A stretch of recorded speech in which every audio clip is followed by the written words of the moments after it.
Hey, Boo. I literally just took Boo thing to school. I just dropped her off. And I just made it home to clock in and think I'm on like 3, 4 hours of sleep for this whole weekend. Mind you, we did have a nice outing this past weekend. We did take her to an Elmo concert. So her schedule's out of whack. My schedule's out of whack. You want to have an adult meltdown. And it's like, before I had my daughter, I will go to sleep. It does, how I want, where I want, when I want. Oh, now it's like my life revolves around her and her schedule. Again, toddler stage is different. I am a foster mom, but I choose my age bracket very wisely. I would not take another toddler. I'm good with preteens. I do great with preteens. I do great with teens. I just love teens. I don't know. I guess whatever. I haven't done anything in my life harder than being her mom.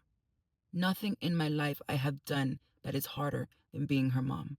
I have lost weight that was easier than being a parent. I have gained weight that was easier than being a parent. When I was 2 years old, I got burned with hot oil, skin graft, all that. And that was easier than being a parent. Like, what the fuck? Like, being burned in the face was easier than being a parent. Infant stage, oh, they're so cute, they're little, they're beautiful. There's that toddler stage, they're fucking monsters. That kid stage, which is what, 5, 4 and up. The teen stage, there's stages, of course. And I'm in the most hardest, difficult, unpredictable stage of fucking motherhood. I feel like it's taking me out. It's taking me out. I have to keep going because I have to do this for her. If I don't keep going, if I don't do this for her, who will?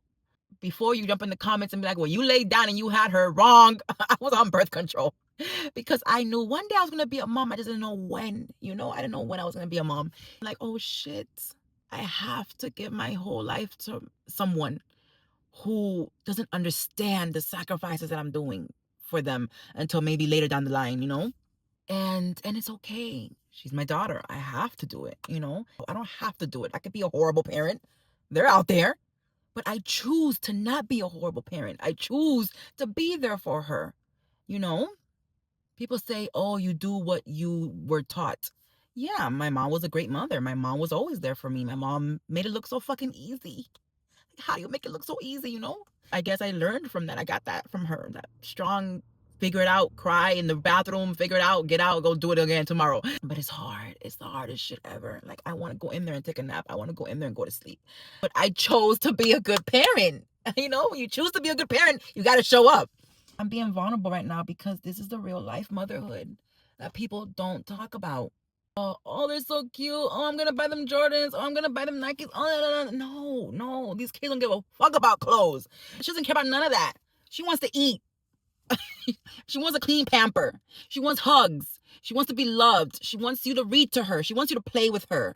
She wants you to do things with her. She wants to turn around during school time and see that you're picking her up. And I want to give a big shout out, a huge shout out to those parents who have multiple children back to back on ages. Because you can have multiple children at different age stage. I've seen moms that have a 15-year-old and they got pregnant right now. They're like, oh my God, it's been 15 years. That's a huge gap. But the ones that have the kids back to back to back to back, wow, probably one of the hardest things ever. Yes, I'm a foster mom, but I know my limit. I know what I'm capable of doing. Yeah, I had 3 kids at once, but it wasn't as hard because the age was so spread out. And the hardest part was my toddler. Out of having 3 children, my hardest part was my toddler. But that showed me how there's different strokes for different stages. Moms, dads, let me know if I'm not the only one. Like, it's hard. And I'm trying not to do these videos to discourage anyone from being a mom. If that's what you want to be, if you've always had that maternal instinct, I love kids, I want to be a mom, go for it. Do not let my videos discourage you from being a mother of the year. Please don't. Go for it. It's not as easy and as cute as it looks. I have to laugh. Oh, shit. I gotta go back in this house. Place the clock in. I have to wash the clothes. I have to wash the dishes from yesterday. So if you want to get on here and have a little cry with me, go for it. Write in the comments what you think. Maybe I'm going crazy, but it's okay. Roxy, why didn't you call me? Why didn't you reach out? And tell you what, I'm not the kind of person who just calls people and cry on the phone. I just deal with it. And that's probably something that I have to learn from. My mom had 5 kids and she made it look so freaking easy. That was back in the 80s where like things were so much easier and different. But she still made it look so effortless. Like, Yeah, so shout out to my mom, and then shout out to all the moms out there right now that have multiple kids back to back with no help. Because I'm a mom, I'm not a dad. You want to see a dad video? Go follow a dad. I'm a mom, and I'm gonna speak for my moms. To all my moms out there, hang in there. I see you. See you. You see me. We see each other. Pick me up. Pick me up. Pick me up. Pick me up. If you see me down, pick me up. Because I will do that for somebody else. Fuck, it's hard. But if you see me down, pick me up and let me know, bitch, she's hungry. Go feed her, like, pick me up. Surprise, motherhood. But I'm trying. That's all you can do. Let's go in here and start working. I got to clock in. Bye.